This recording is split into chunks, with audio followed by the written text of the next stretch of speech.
Psicologia financeira. Na sua opinião, suas emoções interferem na sua forma de lidar com o dinheiro? O que você acha? Na sua opinião, sua ansiedade interfere na sua forma de lidar com o seu dinheiro, com o seu recurso financeiro? Na sua opinião, a forma como você lida com o seu dinheiro sofre interferência dos seus medos, por exemplo? Ou será que não? O que você acha? Gente, vocês não fazem ideia de como sofre.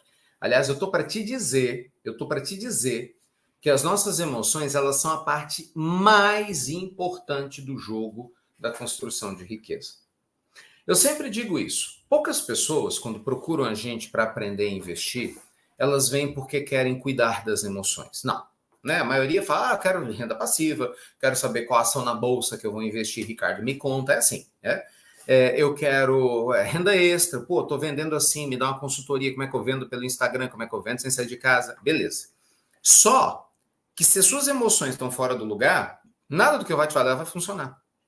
Isso quem está falando não sou eu. Eu falava isso ontem para vocês. Nas principais faculdades do mundo, nós temos a cadeira de finanças comportamentais, normalmente ligada à gestão, à administração, em que a gente e a psicologia do comportamento, né? Em que a gente estuda a relação do inconsciente humano, ou seja, das nossas emoções com riqueza. Então, pessoas estão perdendo dinheiro, associando-se a uma vida miserável e pobre por causa das crenças da mente, por causa do meio onde vive e se deixa influenciar, e pessoas, por sua vez, constroem riqueza também por causa da mente, também por causa do meio onde vivem e por quem se deixa influenciar. Gente, por onde tudo começa? Sua história. A psicologia financeira, ela estuda a nossa relação com a ideia de prosperar ou de fracassar. Qualquer um de nós tem uma história de vida. E é lógico que a nossa história de vida está interferindo em quem nós estamos nos tornando. Muitas vezes a pessoa fala assim, você teve sorte de nascer em tal lugar. E a gente fala, sorte não é trabalho. Não, tem gente que tem sorte sim. Você não pode negar isso. Aí você pode falar que isso está ligado à lei divina, à reencarnação, à presença de Deus. Eu não vou entrar no mérito, hoje aqui não é para isso. Mas é lógico que faz diferença você nascer num lar em que, por exemplo, seus pais são prósperos. Imagina, olha que diferença. Eu não tive isso, por exemplo. Imagina você nasce numa casa em que todo mundo fala de investimento, próspero, no café da manhã, na mesa do jantar, é a coisa mais normal do mundo. Ah, não, porque a bolsa subiu, a bolsa caiu, sabe? Você está tomando cafezinho, comendo pão de queijo, se você morar em Minas. Pão de queijo ou bolinho de fubá com queijo, que é uma delícia. Não, imagina só, você está lá na tua mesa, na sua família, e para você é uma coisa normal. Claro que é diferente, véio. Lógico, você não vai ter medo. Seu pai falando, não, hoje, imagina, estou criando isso aqui. Nossa, hoje eu joguei 5% com as ações da Petrobras. Não, poxa, olha que interessante. Então, as ações aqui do setor de aviação que caíram demais. Não, olha, muito interessante. Eu estou recebendo dividendos aqui dessa empresa elétrica já tem um tempão. Ó, vou pagar a tua escola com dividendo da empresa ABC, viu? Assim, você, dividendo que trouxe isso. Mas você cresce nesse meio. Então é normal. Entendeu? Na tua cabeça, claro que isso vai ser normal. Você crescer e falar, não, vou pegar o dinheiro, vou investir na bolsa. Lógico, você não vai ter medo. Você vai ver com naturalidade. Você cresceu vendo isso. Cara, é lógico que faz diferença o lugar onde a gente nasceu. Não tem como negar. Em finanças comportamentais, a gente estuda isso, a sua relação com a sua história. Agora, imagina o oposto. Mesma coisa. Você nasceu num lar em que está faltando tudo. Falta tudo.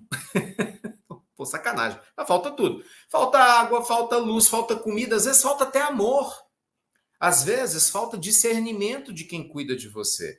Caramba, você quer que essa pessoa que cresceu nesse meio hostil, entendeu? Lutando pela sobrevivência, tem uma coragem enorme para investir? Não. A maioria dessas pessoas morre de medo de investir. Ela viveu na miséria, ela convive com pessoas que falam de miséria. É claro que a mente dela está cheia de miséria, mas a culpa não é tua. O meio que você nasceu explica as influências que você teve. Presta atenção. Isso, a culpa não é sua. Não vou entrar nesse mérito espiritual aqui, não. Vamos falar dessa vida. Não, Deus, você nasceu ali. Então eu não posso falar que a culpa é sua, entendeu? De você ter aprendido as tendências do seu meio. Medo, coragem, entendeu? Ah, eu vou ser empreendedor. Não, super legal. Meu tio tinha uma empresa, tinha uma mercearia. Ah, não, meu avô vendia, né, calçado. Ou você ser funcionário público, por exemplo. Não, meu avô era funcionário público, era coronel. Minha mãe trabalhava na prefeitura. É outra realidade. Você concorda? Quero que vocês saibam disso. Isso faz sentido para vocês? É outra realidade. Então, a primeira coisa que eu preciso que você entenda é o seguinte: sua história de vida explica quem você se tornou até agora. Então, imagine o seguinte: até hoje, você apareceu aqui para assistir essa aula, a tua história explica você. Tua história explica você. Então, se você é uma pessoa medrosa, preguiçosa para estudar educação financeira, a sua história vai explicar você. Se você é uma pessoa que não acha que é possível ter liberdade geográfica de tempo e financeira, as três liberdades que eu falo tanto, muito provavelmente você não viu pessoas assim na sua história. Muito provavelmente você tem dificuldade porque você não viu isso na sua casa. Imagina, chega uma pessoa do nada e fala, ó, oh, você pode ter X, e você fala, mas como assim? Como que eu posso? Eu nunca vi, né? É como alguém tentar te falar de um unicórnio. É verdade. Imagina o sujeito falar assim, não, tem um unicórnio. Você já viu um unicórnio? Você fala, que isso, cara? Endoidou? Unicórnio é coisa de desenho animado. Não, eu vi um unicórnio. Só que ninguém viu unicórnio. Então você não vai acreditar em unicórnio. Só que o que eu estou te falando aqui, quando eu falo de você construir independência financeira, não é unicórnio. Eu vou te mostrar vários casos daqui a pouco. São casos reais. Você tem hoje 35 milhões de pessoas no planeta Terra consideradas milionários. Desses 35 milhões, estou arredondando, tá? Estou arredondando aqui, sem o menor medo de errar. Pelo menos 27 a 28 milhões saíram do zero. 80% das pessoas que construíram fortuna saíram do zero. 80% das pessoas que construíram fortuna em todos os países não nasceram ricas, não ganharam na loteria, não herdaram uma herança de um parente rico. Não, gente. Essas pessoas aprenderam o caminho da construção da riqueza. Hoje você tem inúmeras pesquisas que mostram isso, entendeu? Então é lógico que a sua história explica quem você se tornou. Mas o que você está fazendo agora na sua vida é que vai ser sua história de amanhã. Então, o que você faz agora vai explicar quem você vai se tornar. Então é aqui que a história começa a mudar, entendeu? Eu falo do meu caso. Eu era um cara medroso pra caramba. Nasci numa família pobre de Marredeci, com 3, 4 anos. Eu morava em Belo Horizonte, pedi pão pro meu pai não tinha dinheiro para comprar. Eu lembro do meu pai chorando, descendo para poder vender o fogão lá de casa. Olha só que coisa. Para tentar sobrar algum dinheiro. Uma loucura, cara. Você não tem noção do que eu e minha família passamos, né? Aí depois a gente mudou para Santa Catarina, na cidade de Urubici. Urubici é perto de São Joaquim, não sei se alguém conhece, é considerada a cidade mais fria do Brasil. A gente pega um enchente. Se não tinha nada, ficou sem nada ao quadrado. Nós pegamos uma enchente, a enchente destruiu tudo. Eu tinha 4 anos. Imagina, já não tinha nada. A enchente destruiu nada que a gente não tinha. Eu me lembro de ser tirado de dentro de casa, a água entrando, por um vizinho. Eu chorando, porque eu não conhecia o cara direito, eu me lembro, no abraço do cara, gritando, esperneando e tal, porque meu pai estava no trabalho vindo, entendeu? E a minha mãe estava tentando cuidar e salvar do meu irmão, que na época era bebê. Meu irmão tinha meses aí de nascido. Então, assim, passei por um monte de dificuldades financeiras. Eu cresci nesse meio. Falta, carência, meu pai trabalhando pra caramba, ganhando pouco. Entendeu? O medo de perder o emprego dele era enorme, porque ele não tinha especialização, meu pai nunca estudou. Então ele era sempre ameaçado de poder perder o emprego. A gente quase ficou sem casa. Literalmente a gente não teria onde morar. Então, assim, esse foi o meu meio, hostil, natural. O que aconteceu comigo? Me tornei um adolescente inseguro, me tornei um adolescente com medo de passar necessidade, me tornei um adolescente que achava que não ia dar certo para nada na vida, entendeu? Durante muito tempo eu tinha crenças horríveis. Hoje eu olho para trás e falo, caramba, que milagre que aconteceu comigo, porque, cara, eu falo, eu tinha tudo para não ser nada. Aí o jogo começou a mudar, com 14 para 15 anos, quando eu conheci, né, o mundo espiritual e tal. E aí começou a mudar. Eu comecei a ler, comecei a estudar, comecei a ver o que era uma programação. Na época não existia neurociência como agora, divulgada, em que você estuda que o cérebro é programável, que a gente estuda a nossa correlação com a construção de cadeias neuroquímicas. Pô, ninguém sabia disso. Era neurologista, de faculdade, só acabou. Isso é divulgado. Foi de década de 90, 80, 90. Não tinha nada disso. Entendeu? Então, hoje parece óbvio falar. Cara, na época não era. E aí eu comecei a entender. Falei, peraí. Então eu posso mudar o jogo? Pode. Esse fulano mudou, Beltrano mudou. Eu, sério? Cara, não tinha internet na época. Entende? Então, assim, por que eu estou te contando isso? Finanças comportamentais começa por isso aqui, entendeu? A psicologia financeira começa por isso aqui. Então, eu entendi que eu tinha medo de investir, que eu era uma pessoa com medo de lidar com dinheiro e eu trabalhava demais. Gente, vocês não têm noção, eu era um workaholic. Já ouviram falar nesse termo, workaholic? Workaholic é aquela pessoa que não tem medo de trabalhar, mas ela é excessiva. Ela chega a adoecer.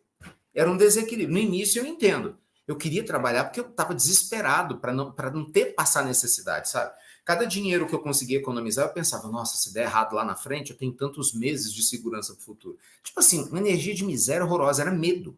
O que me motivava não era um prazer, era medo. Eu não tinha essa consciência.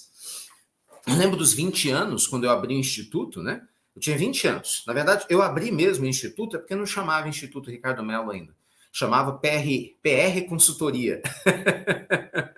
Eu tinha 17 para 18 anos quando eu abri a PR Consultoria. Depois eu mudei o nome para Instituto Ricardo Mello e acabou ficando até os dias de hoje. Mas quando eu abri, isso eu estou falando de quase 25 anos atrás, né? Não leva a sério, fala que eu estou novinho. Mas quase 25 anos atrás. Cara, meu desejo era não passar necessidade. Eu te entendo. E aí, a bolsa começou a se tornar algo comum no Brasil para investir. Eu não investia, porque eu tinha medo, porque todo mundo falava que bolsa era cassino.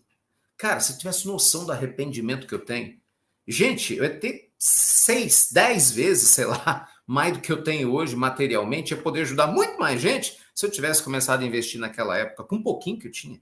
Cara, a alavancagem financeira de 20 anos na bolsa, você é louco. Pra você ter ideia, tem ações brasileiras da década de 90 para cá que subiram 10.000%. 10.000%. Sem você fazer nada. Nada. Petrobras, Vale, falar só nomes que vocês conhecem: Bradesco, Itaú, Uzi Minas, Gerdau. Isso eu estou falando de ações da década de 90, tá? Imagina, em torno de 10.000%. Mas eu tinha medo. Medo é triste, né? Porque o medo, ele tira de você a vontade de acertar. Gente, eu falo, o medo de errar tira a vontade de acertar. E você se torna um prisioneiro dos seus medos.